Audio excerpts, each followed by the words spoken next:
on the way.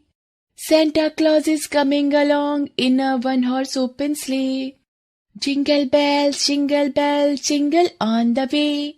Santa Claus is coming along in a one-horse open sleigh. अब बस करो बच्चों, चलो जल्दी स्कूल का टाइम हो रहा है। नो मॉम, आज हम स्कूल नहीं जाएंगे।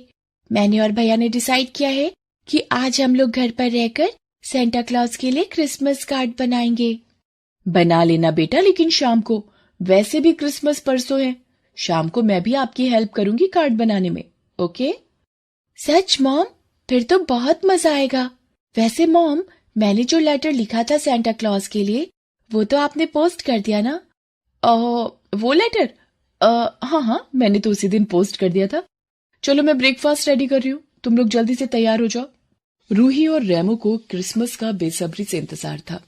वो अपनी माँ क्रिस्टीन और पापा पीटर के साथ अपने आलीशान घर में रहते थे। पीटर का अपना बिजनेस था, किसी बात की कोई कमी नहीं थी उन्हें। हर साल की तरह इस साल भी रूही और रेमो ने क्रिसमस से पहले सेंटा क्लॉज के नाम एक लेटर लिखा था, जिसमें उन्होंने सेंटा क्लॉज से गिफ्ट में अपने फेवरेट टॉयज मांगे थे। उन्हीं के घर काम करने वाली मेड मैरी उस वक्त वहीं पर थी और घर के काम कर रही थी। मैरी की बेटी मारिया लगभग रूही की उम्र की थी।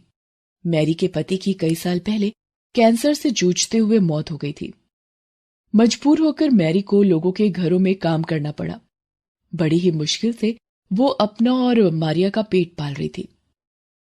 मारिया का स्कूल भी बीच में ही छूट गया था।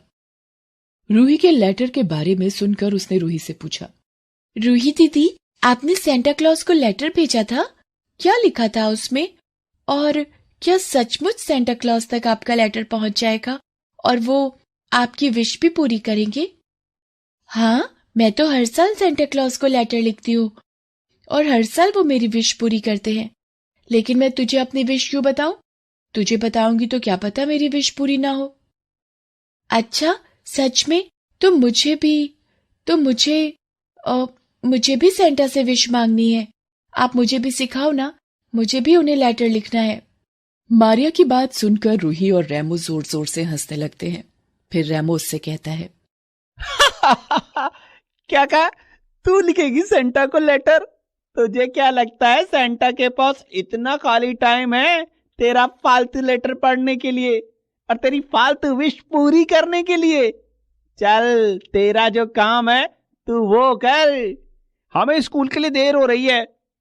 हमारे तैयार होने से पहले हमारे स्कूल शूज पॉलिश हो जाने चाहिए, समझी? इतना कहकर रूही और रेमो वहां से चले जाते हैं। मारिया उनके बर्ताव से बहुत दुखी होती है और चुपचाप शूज पॉलिश करने लगती है। काफी दिनों से उसकी मां मैरी की तबीयत ठीक नहीं थी, इसलिए वो भी उसकी मदद करने के लिए उसके साथ आ जाया करती थी। मारिया और मैरी गरीब थे, उनके पास अच्छा खाने और पहनने के लिए नहीं था। रूही और रेमो अक्सर मारिया का मजाक उड़ाया करते थे, लेकिन मारिया ने कभी इस बात की शिकायत किसी से नहीं की। फिर उसी दिन मारिया घर जाकर अपनी माँ से, माँ, क्या सच में सेंटा क्लॉज सिर्फ अमीरों के घर ही आते हैं? मुझे याद है जब तक पापा हमारे साथ थे, सेंटा क्लॉज हमेशा मेरे लिए गिफ्ट छोड़कर जाते थे। लेकिन पापा के जाने के बाद जैसे ही हम गरीब हुए, सेंटा ने मेरे लिए गिफ्ट लाना बंद कर दिया। क्या वो मुझसे नाराज है? अगर मैं उन्हें रूही दीदी की तरह लेटर लिखूंगी तो क्या वो उसे भी नहीं पढ़ेंगे और मेरी विश भी पूरी नहीं करेंगे?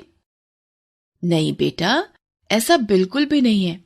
सेंटा तो सारे बच्चों से प्यार करते हैं। उनके लिए कोई अमीर या गरीब नहीं है, सारे बच्चे एक बराबर हैं। सच माँ? तो मैं भी सेंटा के लिए एक लेटर लिखूंगी जैसे रूही दीदी ने लिखा था। आप उसे भेज दोगे ना? हाँ, भेज दूंगी। अब मारिया बहुत खुश थी। उसे रात भर नींद नहीं आई और सुबह होते ही उसने सबसे पहले सेंटा के लिए एक लेटर लिखा और उसे बहुत अच्छे से डेकोरेट भी किया। फिर उस लेटर को अपनी माँ को देते हुए बोली, माँ, ये लो, ये लेटर मैंने सेंटा के लिए लिखा है। इसमें मेरी विश है। आप इसे आज ही पोस्ट कर देना याद से। अच्छा, तुमने लिख भी लिया? मैं भी तो देखूं क्या लिखा है इसमें। नहीं माँ, ये लेटर सिर्फ सेंटा के लिए है, उनके अलावा इसे कोई नहीं पढ़ सकता। अच्छा बाबा, ठीक है, नहीं पढ़ूंगी मैं। चलो अब जल्दी, पहले ही बहुत देर हो गई है। मारियो और मैरी क्रिस्टीन के घर पहुंचते हैं। क्रिस्टीन मैरी को देखते ही गुस्से से कहती है, ये सब क्या है मैरी? मैंने कहा था ना तुमसे कि हमें आज क्रिसमस की